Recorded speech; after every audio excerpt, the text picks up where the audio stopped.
Center lah. Center. Center. Hah?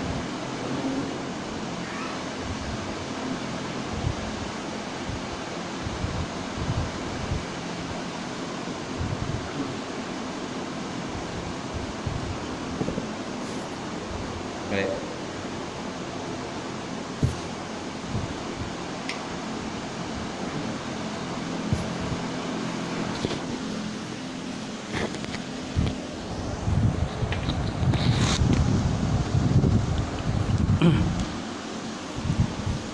Center.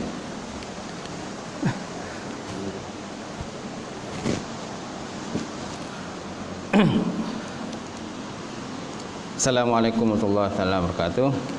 Alhamdulillah rabbil alamin wassalatu wassalamu ala asyrofil mursalin wa ala alihi wa sahbihi ajmain. Amma ba'd. Alhamdulillah kita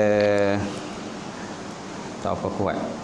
Alhamdulillah kita bersyukur Allah Ta'ala kerana kita dapat sama pada subuh ini. Kita dapat solat subuh berjemaah. Alhamdulillah kita syukur banyak-banyak kepada Allah Subhanahu Wa Ta'ala.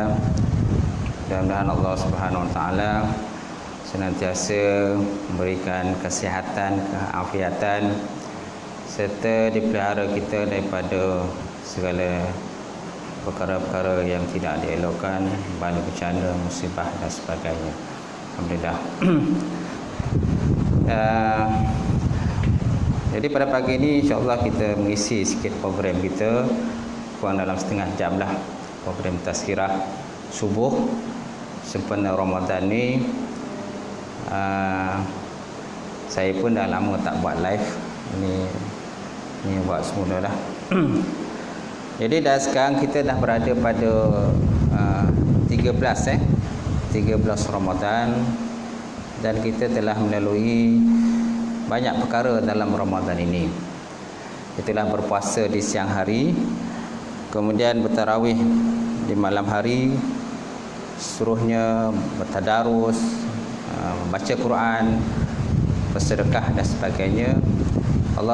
Semoga Allah Subhanahu Wa Ta'ala tuan-tuan melihara kita daripada mara musibah dan bencana di atas segala amalan-amalan soleh insya-Allah yang kita telah lakukan.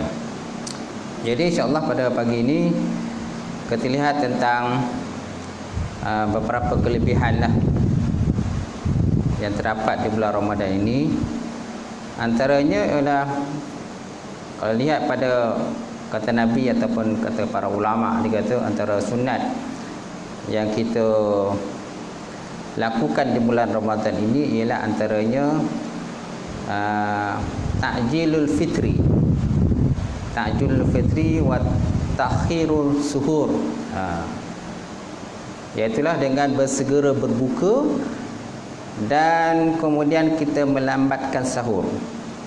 Itu antara perkara sunat yang ditekankan kepada kita bila kita masuk pada bulan Ramadan ini. Jadi apakah dikatakan ta'jilul fitri? Ta'jilul fitri maksudnya bersegera berbuka. Bersegera berbuka apabila kita yakin bahawa waktu berbuka puasa telah pun sampai. Salah satu daripada caranya, kalau kita dalam konteks kita Malaysia ni biasanya azan lah, ataupun masuk waktu. Duhulul waqti, masuk waktu. Jadi masuk waktu itu salah satu daripada cara dan kaedah untuk kita segera berbuka. Jangan kita melewat-lewatkan berbuka lah. Kecuali kalau seandainya memang masa itu memang kita tidak ada makanan, tak ada makanan langsung, kita mungkin dalam musafir jalan jauh dan sebagainya, susah untuk kita mendapatkan makanan. Kalau macam tu boleh kita mentakhirkan berbuka.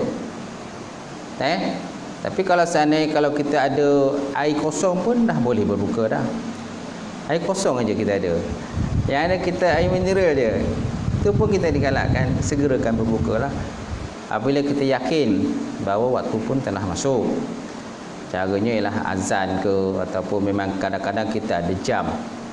Kita ada jam dan kita pun biasa tahulah waktu maghrib tu waktu bila.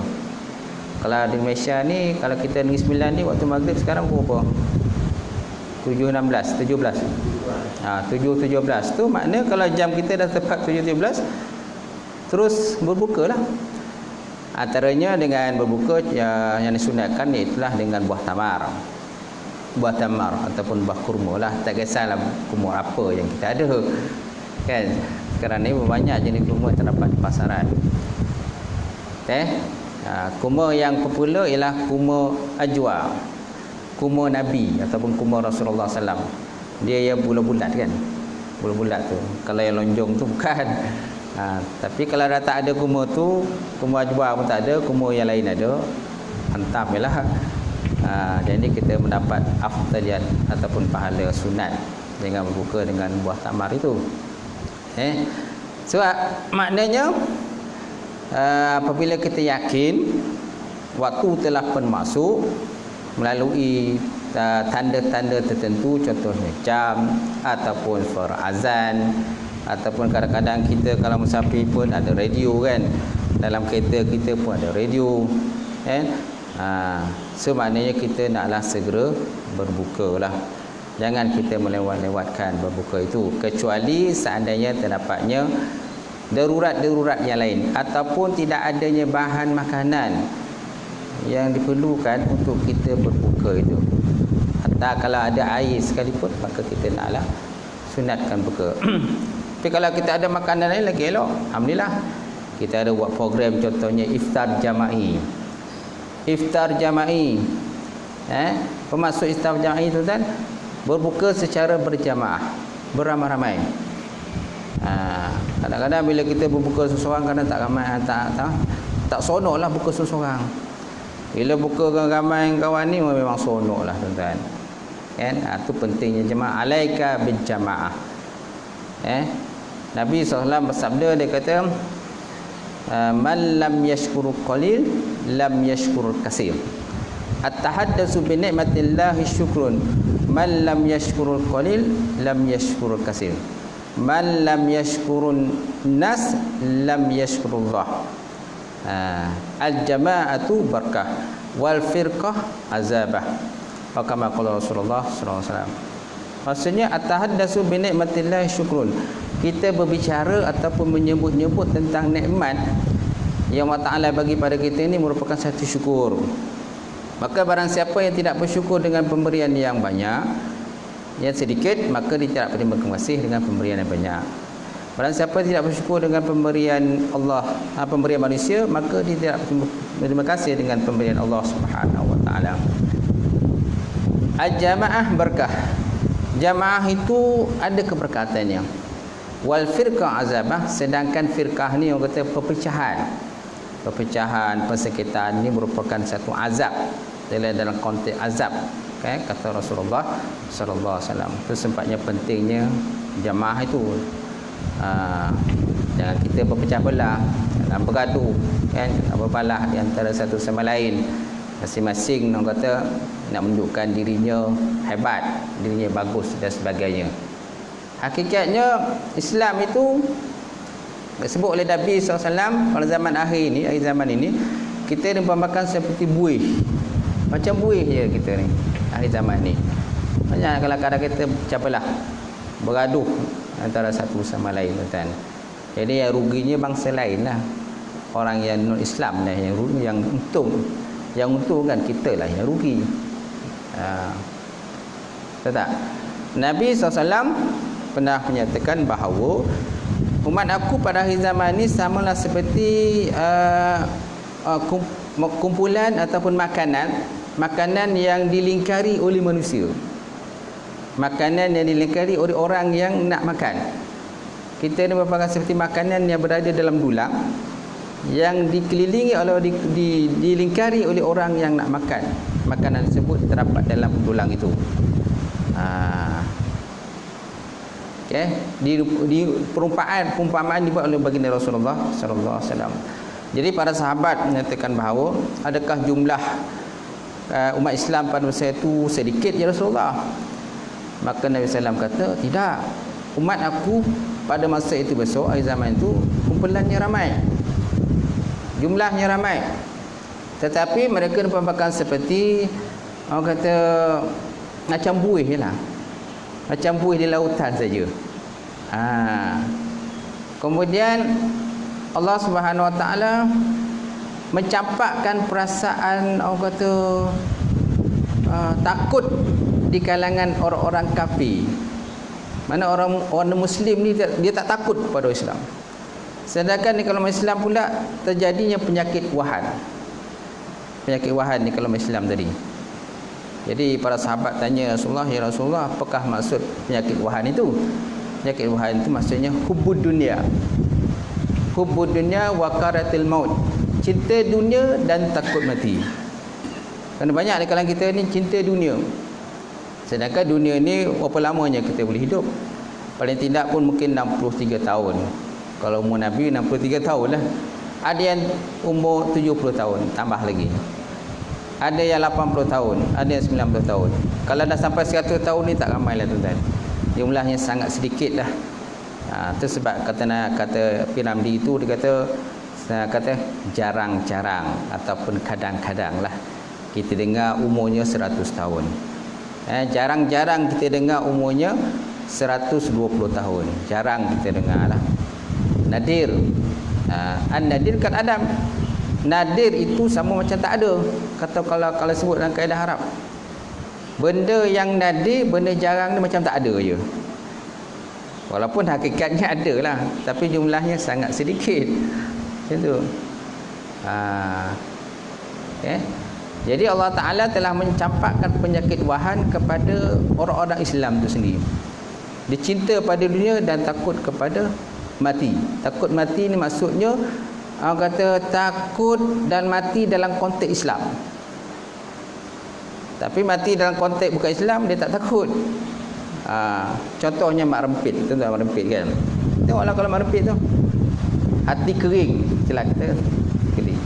Tengoklah kalau dia buat motor tu, dia kata baring atas motor tu kan. Padahal dia angkat dia punya motor tu. Malahan kadang-kadang dia orang ni bukan jumlah sedikit, ramai dia. Kita nak kata nak horn pun kadang kita takut. Nak tegur pun kadang kita takut.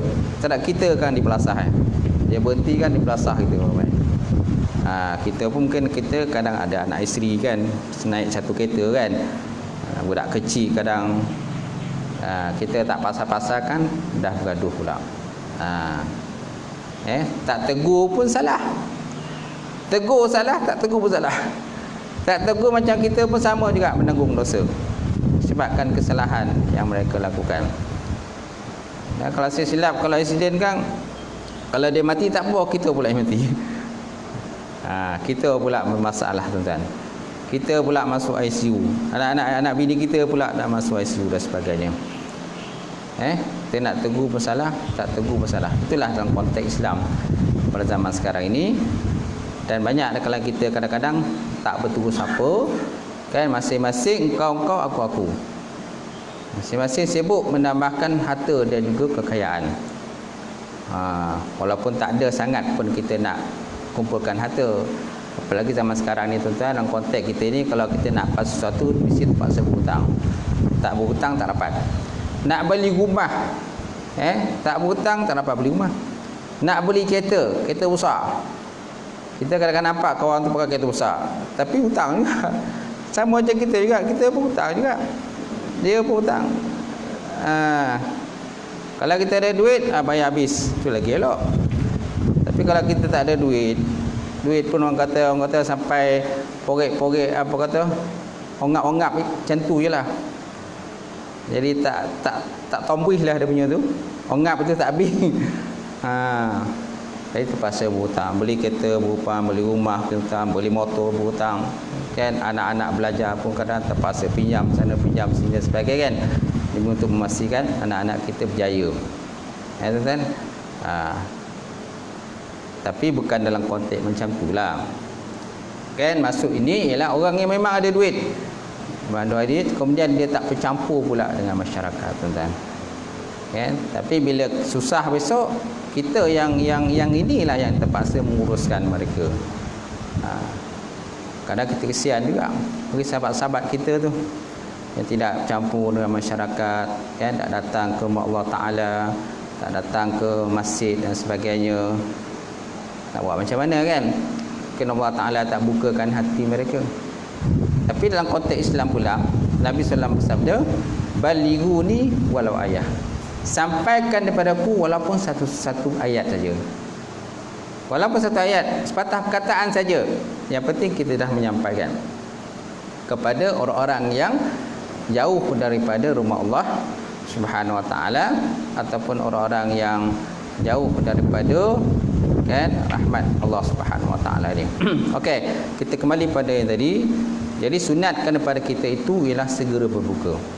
Kemudian disunatkan lagi kepada kita iaitulah dengan takhirus sahur. Takhirus suhur ataupun takhirus sahur, maknanya kita mentakhirkan akan bersahur. Tetapi dengan syarat, belum kita masuk kepada waktu syakun, waktu syak. Waktu syak ni mana kita ragu-ragu ni dah habis waktu ke belum habis waktu ni? Dah masuk waktu menahan diri ke belum masuk waktu menahan diri? Itu sebabnya dalam konteks Nabi sallallahu alaihi wasallam ini paling tidaknya 50 ayat sebelumnya azan itu. Jadi ada sahabat tanya kepada Nabi, ya Rasulullah, bagaimanakah waktu imsak itu sehingga azan itu? Sehingga azan subuh tu waktu bila dia punya tempoh masa dia? Maka Nabi kata dalam konteks 50 ayat. Cuma Nabi tak kata 50 ayat tu panjang ke pendek. Nabi tak cakap macam tu. Nabi hanya kata 50 ayat je. Tak kisahlah 5 ayat tu panjang ke, 50 ayat tu pendek ke dan sebagainya. Sebab Al-Quran ni dia panjang, dia pendek. Kalau ayat yang panjang tu macam mana? Dalam surah Al-Baqarah tu, ayat berkenaan dengan hutang tu, kan? Satu muka surat, betul tak? Satu muka surat surah Al-Baqarah tu, daripada atas sampai ke bawah. Ada ayat pendek, kan? Inna a'tainakal kausar. Ya tuan-tuan biasa, ya Imam Azhari biasa baca, kan? Inna a'tainakal kausar. Pendek ayat dia. Ada ayat macam Qaf, Nun tu lagi pendek. Yasin, itu ayat pendek. Habis macam mana tu? Jadi cuma Nabi kata kadar 50 ayat. Tak kisahlah ayat panjang ataupun ayat yang, sebab apa benda tu tidak dijelaskan, ataupun mungkin saya boleh jumpa lagi, mungkin ada kitab tertentu lah, mungkin ada kitab menyatakan kadar 50 ayat tu banyak mana. Tapi kalau konteks dengan kita ni, memang kadang-kadang kat jadual tu dah ada dah. Kat jadual tu bilakah waktu imsak, waktu kita menahan diri tu. Habis waktu imsak tu, kira antara azan tu kita dah masuk waktu syak. Syakun, waktu yang ragu lah. Ragu ni, kan, boleh ke tidak lagi, boleh ke tidak lagi menahan diri. Diragukan. Jadi kita digalakkan jauhkan diri kita daripada keraguan itu. Kalau boleh kita terus tahan diri. Tapi kalau kita terus tahan diri, maknanya mungkin kita tak dapat keberkatan daripada sahur tu. Kerana antara perkara yang sunat juga ialah bersahur. Kerana kenapa kita digalakkan bersahur? Kerana kata Nabi, pada sahur itu ada keberkatan dia. Ada berkat. Banyak ada kalangan kita, kadang-kadang anak-anak kita tuan-tuan, dia tak nak bersahur. Punyalah payah kejut. Berkali-kali, beratus kali, kan? Dah orang kata berbuih dah, orang mak cakap bangun, bangun. Dah berbuih dah, kadang-kadang kita cakap bangun, bangun. Tak berbangun juga. Dia hanya berpusing-pusing situ lah tempat tidur tu. Berguling-guling tempat tidur ya, kojak ke sini, kojak ke sini, kojak ke sini. Kang kojak ke bawah. Kang kojak ke atas. Naik ke atas pula. Tuan-tuan. Jadi dia tak dapatlah, kalau dia tak bersahur, maknanya kita tak dapat kelebihan bersahur itu. Kerana pada sahur itu ada keberkatan dia. Walaupun tuan-tuan, dengan kita minum secawan air pun, ataupun secawan susu pun tuan-tuan, kita dah dapat dah keberkatan bersahur itu. Kenapa keberkatan itu penting? Kayak mana letak keberkatan itu? Kan? Kalau umur tuan-tuan, kalau umur tu berkat, kalau seorang tu umur dia berkat, dia banyak buat kebaikan. Tu dia kata orang berkat tu. Kalau orang belajar tuan-tuan, bila dia hasil dia belajar tu, dia menjadi orang lah. Jadi orang dia. Hasil dia pergi belajar, mengaji dan sebagainya, dia jadi orang. Kerana ada orang kadang-kadang belajar jauh, mengaji jauh, kan? Belajar kitab banyak, tapi tak jadi orang, tuan-tuan. Mana tak berkat dalam ilmu dia. Tu cara dia, kalau kita nak kenal orang tu berkat ke tak berkat. Dia jadi orang. Apa ilmu dia belajar tu, dia amalkan ilmu dia. Itu maknanya orang tu jadi orang. Ada kadang tak jadi orang, jadi hantu pun ada. Jadi hantu tu tak. Malahan kadang-kadang dibenci oleh orang pula. Orang tak suka dia. Bila bercakap kadang-kadang tinggi diri. Dia yang betul, lain semua tak betul. Dia kata dia telah memikirkan daripada A sampai Z, dia kata. Habis dia fikir je, kita fikir macam mana tak? Dia tak fikir yang kita fikir, dia fikir je. Dia dah fikir pada A sampai Z. Dia tidak mengambil kira pandangan daripada orang lain. Kalau dalam mesyuarat tu dia yang betul, lain semua tak betul. Contoh bukan kat sini, tempat lain. Jadi kata Nabi SAW, dan disunatkan kita mentakhirus suhur, mentakhirkan sahur. Jangan kita capek-capek pukul 3 pagi dah sahur dah, ataupun pukul 1 pagi dah sahur. Wah, capek betul kan sahur pukul 3 pagi. Ustaz, takut nanti yang kata tak terbangun Ustaz, dia kata. Dah roket-roket nak azan kan, takut tak terbangun, dia kata. Jadi dia kata aku kena sahur awal lah. Tapi Nabi kata sunatkan kita mentakhirkan sahur. Ada kelebihan-kelebihan yang mentakhir sahur. Sebab apa tuan-tuan? Kerana kita nak berpuasa tempoh lama. Kalau di Malaysia ni kita berpuasa berapa lama tuan-tuan? 13 jam atau 14 jam lah kita berpuasa kalau di Malaysia. Tapi ada negara lain kadang-kadang 16 jam pada 18 jam. Saya tengok dalam internet tuan-tuan, Oslo kat mana ya? Saya tak tahu kat Oslo kat mana. Tapi di Eropah lah Oslo kan. Dia berpuasa 18 jam. Nampak? Ada negara yang berpuasa 16 jam. Kerana apa? Kerana suasana tempat mereka berbeza dengan tempat kita lah. Tempoh matahari terbit tu lagi lama, berbanding dengan tempat kita.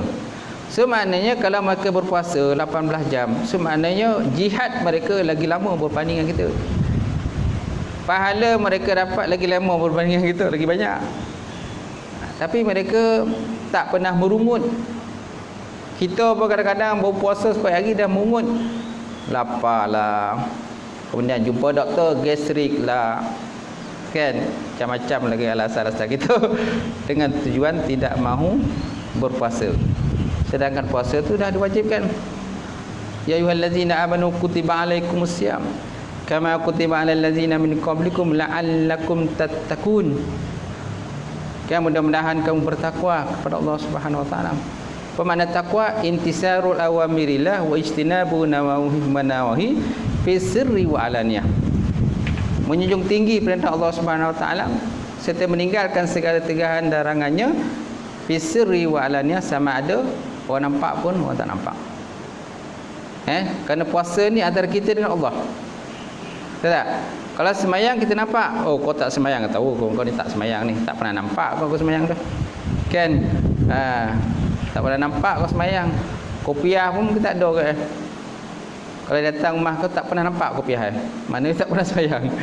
Kalau semayang biasanya pakai kopiah. Satu kopiah pun tak ada. Betul tak?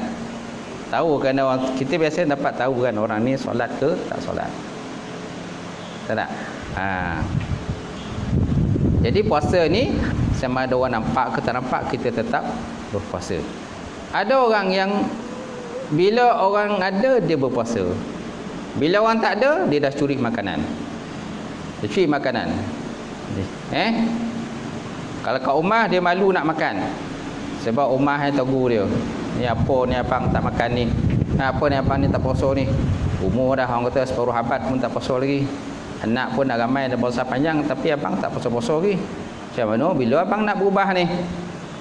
Dia marah dia. Kan?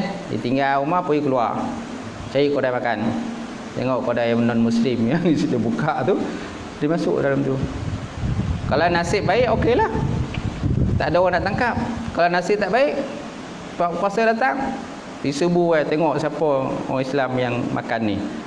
Bawa ejen van apa tu? Van jenazah tu tuan-tuan. Bawa van jenazah. Tangkap masuk dalam van jenazah tu. Orang pun perhati, oh tu puai. Orang tak puasa ni. Malu tuan-tuan. Kan? Itu dengan manusia kita dah malu dah. Apa lagi dengan Allah Ta'ala besok? Apa Allah Ta'ala di akhirat besok? Allah Ta'ala mengumpulkan mana-mana orang yang tidak berpuasa, mana-mana orang yang berpuasa. Orang yang berpuasa kata Nabi, kan? Nabi, Allah Ta'ala bukakan pintu-pintu syurga. Dan ada satu pintu untuk orang berpuasa ni, Ar-Rayyan. Ar-Rayyan mana pintu orang-orang yang berpuasa. Orang yang tidak berpuasa tidak akan dapat masuk dalam pintu itu. Pintu Ar-Rayyan itu tak dapat. Okay, jadi kata Nabi SAW tadi, maknanya disunatkan kita mentakhirkan sahur. Dengan syarat kita belum masuk kepada waktu syakun, waktu yang kita ragu-ragu. Sampai itu pula ada kaedah menyatakan nak ma yaribuka ila ma la yaribuka. Tinggalkan sesuatu yang meragukan kepada benda yang tidak meragukan. Kalau kita yakin, kita rasa kita ragulah, bukan yakin, mana kita ragu-ragulah, 50-50 lah. Kita juga dalam konteks makanan kita ragu-ragu ni, makanan ni halal ke tak halal. Kita nak berbuka pun mesti makan makanan halal juga. Takkan kita menghentam ni nak buka tu makan ni. Walaupun ialah kalau sebut dalam kitab tentang bagaimana kalau seorang itu berbuka puasa dengan makanan yang dirampas. Itu ada pembahasan ulama dalam kitab lah. Apakah hukum berbuka puasa dengan makanan yang dirampas daripada orang lain? Hukum dia berbuka tadi, boleh ke tak boleh? Boleh berbuka, tapi tetap berdosa. Boleh berbuka, haruslah kita berbuka, tetapi hukumnya tetap berdosa. Samalah seperti kita bersembahyang dengan menggunakan pakaian yang dirampas. Sembahyang wajib tak? Wajib. Kan? Pakaian untuk aurat wajib tak? Wajib. Wajib itu untuk aurat bila kita solat. Tapi pakaian itu dirampas daripada orang lain, dicuri daripada orang lain. Sebab apa? Kita tak ada pakaian. Solat tetap sah. Kalau mengikut kepada syarat-syarat solat itu, sah batalnya memang, kan? Kita tak langgar perkara-perkara membatalkan solat, maka solat tetap sah. Tetapi perkara itu tetap haram. Kenapa? Kita merampas satu orang lain. Setiap benda yang dirampas wajiblah kita pulangkan. Jangan kita dah rampas benda orang lain, lepas tu kita jadi hak milik kita. Besok dalam kubur esok payah nak menjawab ya.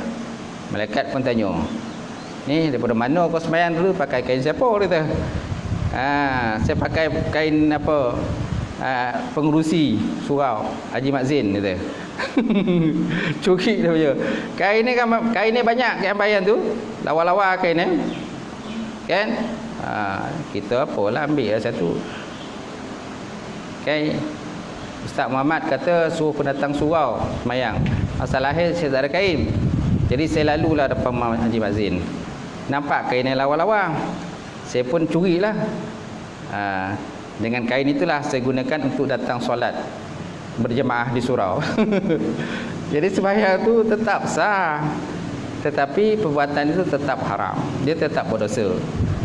Wajiblah dia memulangkan semula lah pakaian tadi. Tapi kalau Haji Mak Zain kata tak apalah, saya sedekahlah kat tuan, kata, sebabkan kau ni sian mona lah, kain pun tak ada ni nak semayang ni, baju pun tak ada nak semayang, asyik baju tu, baju kain tu je. Jadi Abang Mazin pun dah dapat pahala lah. Sunat kita banyakkan bersedekah. Allah Ta'ala sebut dalam Quran, masalul ladzina yunfikuna amwalahum fi sabilillah kamathali habbatin ambatat sab'a sanabil fi kulli sumbulatin mi'atu habbah wallahu yudhaifu liman yasha wallahu wasi'un alim. Perumpamaan orang-orang yang menginfakkan harta mereka pada jalan Allah Subhanahu Wa Taala diperumpamakan seperti satu biji benih. yang menumbuhkan 7 tangkai. Satu biji benih menumbuhkan 7 tangkai. Dan setiap tangkai itu kan wujud daripadanya 100 biji. Setiap tangkai 100 biji. Jadi darabkanlah kali 7. Mana 700 ganjaran pahala yang Allah Ta'ala sediakan kepada orang yang rajin bersedekah, rajin menginfakkan hartanya pada Allah Subhanahu Wa Ta'ala. Okay? Jadi tuan-tuan, antara perkara yang sunat lagi seperti yang saya tadi, iaitulah digalakkan kita ini orang kata bersahur. Tadi kita mentahirkan sahur, sekarang ni sunatkan bersahur, kerana pada sahur itu keberkatan dia. Kan, cuba tengok orang yang berpuasa tapi tak sahur dengan orang yang berpuasa tetapi bersahur. Beza tak? Beza. Begitu juga kalau kita bangun sahur, walaupun kita hanya sekadar minum secawan air saja, ada tak kekuatan pada kita waktu kita melalui puasa tu sepanjang hari tu? Ada kekuatan. Apalagi kalau cuaca hari tu panas je. Panas korik, menyongek istilah kita ni panas. Kan, kalau rodob-rodob ni okey lagi lah. Kalau puasa time rodob kan. Kan kojak ada hujan sikit, gerimis-gerimis kan. Okey. Jadi maknanya ada kekuatan pada kita untuk kita melalui puasa itu. Dan kita sonok, kalau kita kerja pergi pejabat pun sonok. Tak adalah rasa lapar benar lah. Kalau lapar tu nak buat kerja pun tak boleh. Nak menaik surat pun tak boleh. Okey, nak angkat Quran pun tak boleh. Nak angkat Quran pun tak larat ni nak baca Quran ni. Ustaz Muhammad kata galakkan baca Quran Ramadan ni. Nak angkat Quran pun tak boleh Ustaz. Kenapa tak bersahur pagi tadi? Kenapa tak sahur? Jam ada. Letaklah jam tu kan. Ini jam canggih. Handset canggih. Handset kadang-kadang harga sampai RM2,000 harga RM2,000 harga. Kat situ kan ada jam kan. Dekat handset ada jam kan. Pasanglah dia punya alarm tu. Kita kadang-kadang boleh set 2 masa kan. Biasa kadang 2 masa dia bagi. Okey, nak pukul berapa, nak pukul berapa. Kita set kat situ lah. Jangan set tak letak dia punya sound itu. Set sound tak ada. Buat apa? Memang tak terbangun tu. Bunyi tapi tak terang Sebab apa? Dia punya tu volume tak ada.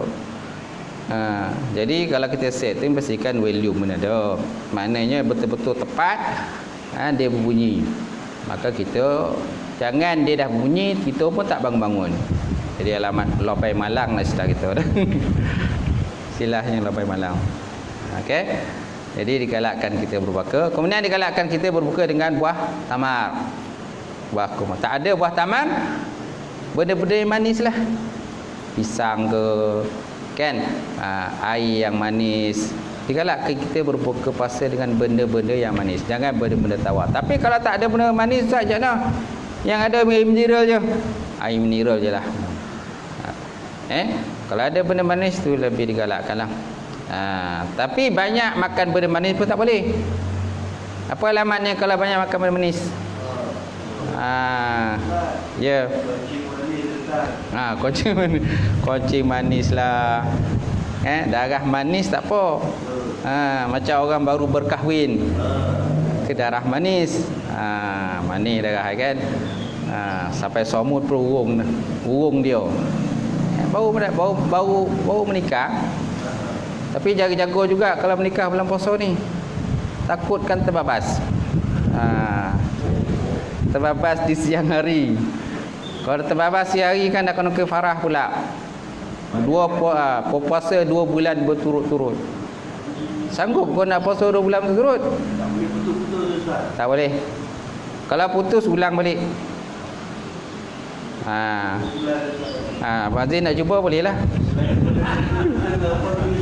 Ya? Ada lagi. Kan? Bagi makan fakir miskin 60 orang fakir miskin bagi makan. Itu mungkin boleh lah. Ada seorang sahabat lah. Saya pernah cerita kan. Ada seorang sahabat ni dia telah pun terbabas di siang hari bersama dengan isteri dia. Maka dia mengadulah kepada baginda Rasulullah sallallahu alaihi wasallam. Ya Rasulullah, kan aku telah terlajak kan? Ya Rasulullah, aku telah terlajaklah. Kan apa yang terlajak? Aku telah bersetubuh dengan isteriku di siang hari. Maka Nabi pun sebutlah kafarah dia. Iaitulah yang pertama, memerdekakan seorang hamba. Saya tak mampu ya Rasulullah memerdekakan seorang. Kau tak mampu, naklah kamu berpuasa 2 bulan berturut-turut. Saya pun tak mampu ya Rasulullah 2 bulan berturut-turut. Nak sebulan pun payah Nabi kan. Sebulan pun payah Nabi kan. Asyik tengok kalender je. Kita kalau puasa ni jangan digalakkan tengok kalender. Biarlah deh. Kadang-kadang bila kita tak tengok kalender tu, kadang tak terasa kan, dah 20 Ramadan. Dah 27 Ramadan dah. Ni asyik sibuk tengok kalender je. Jadi tu yang jadi lambek tu tuan-tuan. Okey, kalau tak boleh puasa 2 bulan berturut, maka naklah memerdekakan, maka naklah memberi makan fakir miskin sebanyak 60 orang. Carilah fakir miskin. Dan tidak pun satu cupak beras lah, bagilah mereka makan, kan, menjamu mereka berbuka. Dan hadis Nabi pun sebut digalakkan kalau kita ni memberi makan orang-orang berpuasa. Kalau kita bagi makan orang puasa, sama kita berpuasa juga. Pahala dia tu dia dapat muka kita juga. Dia pun dapat pahala, kita dapat pahala. Hasil daripada kita, dia berpuasa tadi. Itu digalakkan kita memberi makan fakir miskin, membagi makan orang berbuka. Kalau dia berniat nak bersyukur, kemudian dia batalkan puasa dia dulu, apa hukum dia? Dia batalkan puasa, baru dia bersyukur. Apa hukum dia? Macam dan apa hukum dia? Dia masih berpuasa, tetapi dia haram juga. Bersyukur. Haram juga perbuatan tu.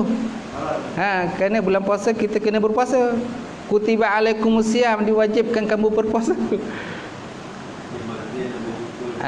Diwajibkan kita berpuasa.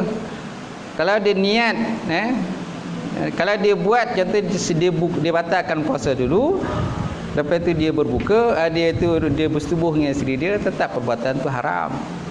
Perbuatan tu haram. Kenapa? Kerana sengajalah, kan, dengan tanpa uzur apa-apa dia sengaja buat macam tu. Okey, sengaja dia nak bersetubuh dengan isteri di siang hari. Sedangkan kita diwajibkan berpuasa. Diwajibkan puasa di siang hari. Apa yang uzur tu? Yang boleh berbuka ni orang uzur. Ni tak ada uzur apa-apa. Hanya semata nak bersetubuh dengan isteri je. Tak ada istilah uzur. Tu muda-muda tu jagolah sikit lah. Tak boleh. Kan? Atau sebabnya dia jauh sikit dengan rumah. Di siang hari ni. Duduk jauh sikit kan. Kalau nak cakap pun sawu pada jauh lah. Nak ke mana tu? Nak pergi bawang kan. Sawu daripada jauh je.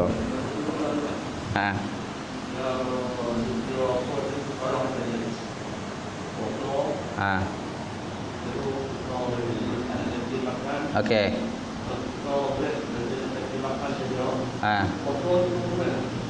Puasa?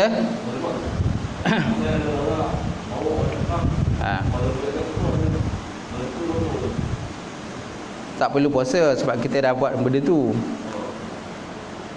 Tapi kalau puasa sunat lah, puasa ganti lah.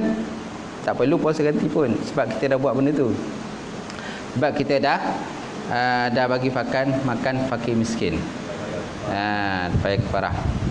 Okey. Cuma kita jangan ada niat menghina Islam, menghina agama Islam, tu tak boleh. Kenapa kau sebuh ni dengan tujuan nak hina Islam? Tu haram hukum dia. Tu haram. Tapi kalau dia bersetubuh tadi disebabkan dia terlupa, bukan sengaja dia terlupa nak buat, dia terlupa. Maka tu dimaafkanlah. Jadi para sahabat tadi dia mengadu pada Nabi berkenaan dengan masalah dia dengan isteri dia terbabas siang hari. Maka Nabi kata yang pertama merdekakan seorang hamba. Tak boleh, maka naklah berpuasa 2 bulan berturut. Tak boleh ya Rasulullah, aku tak boleh, maka naklah bagi makan fakir miskin. Saya pun miskin ya Nabi. Saya pun susah Nabi. Macam mana nak bagi makan fakir miskin? Aku pun termasuk dalam kategori itu juga. Kategori fakir miskin juga ya Rasulullah. Maka Nabi akhirnya masuk dalam rumah. Nabi ambil macam satu paket lah buah tamar. Satu paket buah tamar. Okay. Maka lalu dibawa pada lelaki tadi, kau ambil lah buah tamar ni, kau balik makan dengan isteri kau. Sampai begitu tahap macam tu lah sekali. Kenapa? Memang ada susah. Tapi kadang kita tak susah pun. Walaupun orang kita ni susah, tapi kereta mancing masing-masing lawa-lawa kan. Motor kadang 3-4 biji. Nak kata susah tidak. Ibu tunggal kadang-kadang, walaupun dia ibu tunggal, ada tak semua orang lah macam tu. Tapi ada kadang-kadang ibu tunggal, walaupun dia ibu tunggal, anak bekerja semua. Anak bekerja. Kereta besar-besar, walaupun dia dalam kategori ibu tunggal. Jadi orang macam ni pun sebenarnya tak layak kita nak bagi apa-apa. Sebab anak dia sendiri pun ada duit, boleh support dia punya mak dia. Ataupun bapa tunggal pun ada kan. Walaupun dia bapa tunggal, walaupun dia tak bekerja, tapi anak dia bekerja, duit banyak, dia boleh support bapa dia. Boleh hantar pula bapa dia pergi melancong pun ada. Boleh hantar anak bapa dia pergi melancong, boleh hantar bapa dia pergi umrah. Walaupun dia bapa tunggal, tetap ada duit tu kan. Yang masuk ni memang tak ada duit lah, memang susah. Orang susah ni memang kita digalakkan cari. Bulan Ramadan ni kita galak cari kan, pergi mereka, cari mereka, beritahu kita nak bagi sumbangan, bagi bantuan lah, sempurna dengan Ramadan yang mulia ni. Yadullah yadus sufla khairun min yadin, yadul ulia khairun min yadis sufla. Tangannya di atas lebih baik daripada tangan yang di bawah. Yang di bawah ni pun dia nak perlu juga bantuan daripada kita. Yang atas ni digalakkan kita bagi pula. Yang kita, bila kita nak bagi pula, janganlah kita nak menunjuk-nunjuk ke orang lain. Kita bagi itu di atas dasar persaudaraan Islam. Dia orang Islam pun, kita pun orang Islam. Dia saudara kita, kita pun saudara pada dia. Maka kita digalakkan bagi pada mereka. Mudah-mudahan kita pun dapat pahala yang sama kan. Barulah ada keberkatan. Tolong menolong di antara satu salaman. Bantu membantu di antara satu sama lain. Ta'awanu 'alal birri wat taqwa wala ta'awanu 'alal ismi wal udwan. Bantu membantu dalam perkara kebajikan dan juga takwa kepada Allah. Jangan kamu bantu dalam perkara dosa dan juga maksiat kepada Allah Subhanahu wa taala. Cukuplah sekadar tu yang dapat kita kongsikan pada pagi ini sebenarnya dengan tazkirah Ramadan ni. Dan saya pun mana lama dah tak live dah. Kita live balik. Besok tengoklah macam mana. Pagi besok kita Sabtu Ahad aja ada tazkirah. Untuk subuh ni, kalau malam, kalau saya ada insya-Allah lah saya bagi lepas tarawih. Kalau tak ada, maknanya tak ada lah tu. Kalau Imam Azhari boleh bagi tazkirah, lagi elok. Ataupun paling tidak kalau kita rasa tak mampu, ambil je mana-mana buku agama tu kan, tentang kelebihan Ramadan tu, baca je lah. Baca je. Nak ulas mungkin tak pandai nak ulas, baca je, baca 2-3 hadis dah. Mana kita dah berkongsi dengan orang lain. Mana ilmu kita tahu yang kita ada tu, kita dah dapat berkongsi dengan orang lain. Balighu ni walau ayah, sampaikan walaupun satu ayat, kata Nabi. Bila kita dah sampai tu, mana dah terlepih lah kita punya beban tu. Masalah kadang-kadang kita tak nak sampaikan, kita tak nak nyatakan. Sebab apa? Takut nanti orang marah gitu. Kau pandai kau nak ngajar dia, dia lagi pandai dengan kau. Kalau kau pandai, kau buatlah. Banyaklah kalau kita ni kadang-kadang mengaku pandai. Dalam agama masing-masing mengaku pandai, tapi bila dalam bab buat tu, semua tak nak buat. Sekian sajalah kongsian kita, insya-Allah. Mudah-mudahan kita dapat mendapat bersama, insya-Allah. Kita baca doa sikit. Auzubillahi minasyaitonir rajim. Alhamdulillah wassalatu wassalamu ala asyrafil mursalin wa ala alihi washabbihi ajmain. Allahumma barik lana fi syahri Ramadan. Allahumma barik lana fi syahri Ramadan. وبلغنا ليلة القدر. اللهم بارك لنا في شهر رمضان. اللهم بارك لنا في شهر رمضان وبلغنا ليلة القدر برحمتك يا أرحم الراحمين. اللهم إنا نسألك رضاك والجنة ونعوذ بك من سخطك النار. الله نكم كريم معاف عنا يا كريم. ربنا آتنا في الدنيا حسنة وفي الآخرة حسنة وقنا عذاب النار. سبحان ربك رب العزة عما يصفون والسلام على المرسلين.